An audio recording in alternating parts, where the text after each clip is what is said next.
ಆಲ್ಮಟ್ಟಿಯಲ್ಲಿ parking ಗೊಂದಲ. ವಿಜಯಪುರ ಜಿಲ್ಲೆಯ ನಿಡಗುಂದಿ ತಾಲೂಕಿನ ಆಲ್ಮಟ್ಟಿ ಚಂದ್ರಾದೇವಿ ಗುಡಿ ಜಾತ್ರೆಗೆ ಬಂದರೂ ಕಟ್ಟಬೇಕು ಪಾರ್ಕಿಂಗ್ ಶುಲ್ಕ. ಸ್ಥಳೀಯ ಆಲ್ಮಟ್ಟಿಯಲ್ಲಿ ಪ್ರತಿ ವರ್ಷ ನಡೆಯುವ ಚಂದ್ರಮಾದೇವಿ ದೇವಸ್ಥಾನದ ಜಾತ್ರಾ ಮಹೋತ್ಸವದ ನಿಮಿತ್ತ ಹೊರ ರಾಜ್ಯದಿಂದ ಮತ್ತು ರಾಜ್ಯದ ಮೂಲೆ ಮೂಲೆಗಳಿಂದ ಭಕ್ತಾದಿಗಳು ಆಗಮಿಸುವವರು ಮೊದಲು ಸೀತಿಮನೆಯಲ್ಲಿರುವ ದೇವಿಯ ದೇವಾಲಯಕ್ಕೆ ಭೇಟಿ ನೀಡಿ ನಂತರ ಆಲಮಟ್ಟಿಯ ಕೃಷ್ಣಾ ನದಿ ದಂಡೆಯಲ್ಲಿರುವ ಚಂದ್ರಮಾ ದೇವಸ್ಥಾನಕ್ಕೆ ಭೇಟಿ ನೀಡುವುದು ವಾಡಿಕೆ. ಚಂದ್ರಮಾದೇವಿ ದೇವಸ್ಥಾನಕ್ಕೆ ಆಲಮಟ್ಟಿ ಪೆಟ್ರೋಲ್ ಪಂಪ್ನಿಂದ ಉದ್ಯಾನವನದ ಮುಂದೆ ಹಾದು ಹೋಗುವ ಮುಖ್ಯ ರಸ್ತೆ ಇದ್ದು, ಕೆಬಿಜೆಎನ್ಎಲ್ನಿಂದ ಆಲಮಟ್ಟಿ ಉದ್ಯಾನವನಕ್ಕೆ ಆಗಮಿಸುವ ಪ್ರವಾಸಿಗರ ವಾಹನಗಳನ್ನು ನಿಲ್ಲಿಸುವ ಪಾರ್ಕಿಂಗ್ ಟೆಂಡರ್ ನೀಡಿದ್ದು, ಕೇವಲ ಪ್ರವಾಸಿಗರಿಗೆ ಮಾತ್ರ ಪಾರ್ಕಿಂಗ್ ಶುಲ್ಕ ವಸೂಲಾತಿ ಮಾಡುವ ಟೆಂಡರ್ ನೀಡಿದ್ದು, ಆದರೆ ಗುತ್ತಿಗೆದಾರ ಜಾತ್ರೆಗೆ ಬರುವವರು ಮತ್ತು ಆ ರಸ್ತೆಯಲ್ಲಿ ಹಾದು ಹೋಗುವ ಎಲ್ಲಾ ವಾಹನಗಳಿಗೆ ಟಿಕೆಟ್ಗಳನ್ನು ಪಡೆಯುತ್ತಿದ್ದು, ಇದು ಜಾತ್ರೆಗೆ ಬರುವ ಭಕ್ತಾದಿಗಳಿಗೆ ತುಂಬಾನೇ ಕಿರಿಕಿರಿ ಉಂಟು ಮಾಡಿದೆ.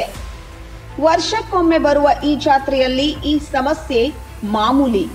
ಪಾರ್ಕಿಂಗ್ ಮಾಡಿದರೆ ಅಷ್ಟೇ ಪಾರ್ಕಿಂಗ್ ಶುಲ್ಕ ಪಡೆಯಬೇಕು. ಆದರೆ ಗುತ್ತಿಗೆದಾರ ರಸ್ತೆಯಲ್ಲಿ ಹಾದು ಹೋಗುವ ಎಲ್ಲಾ ವಾಹನಗಳಿಗೂ ಪಾರ್ಕಿಂಗ್ ಶುಲ್ಕವನ್ನ ಪಡೆದುಕೊಳ್ಳುತ್ತಿದ್ದಾರೆ. ಇನ್ನು ಮುಂದೆಯಾದರೂ ಅಧಿಕಾರಿಗಳು ಎಚ್ಚೆತ್ತುಕೊಂಡು ಜಾತ್ರೆಗೆ ಬರುವ ಭಕ್ತಾದಿಗಳಿಗೆ ಅನುಕೂಲ ಮಾಡಿಕೊಡಬೇಕಾಗಿದೆ.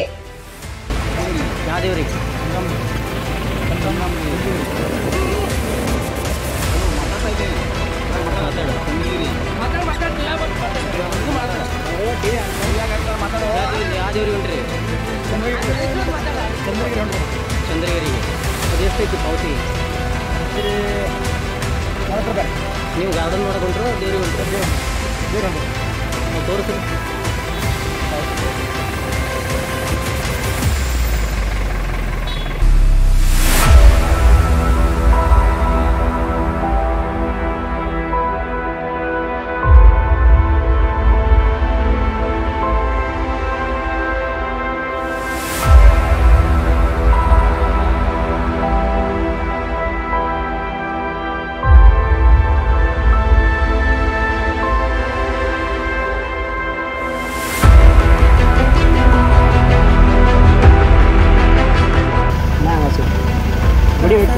ರಸ್ತೆ ಐತ್ರಿ ರೈಲ್ವೆ ಸ್ಟೇಷನ್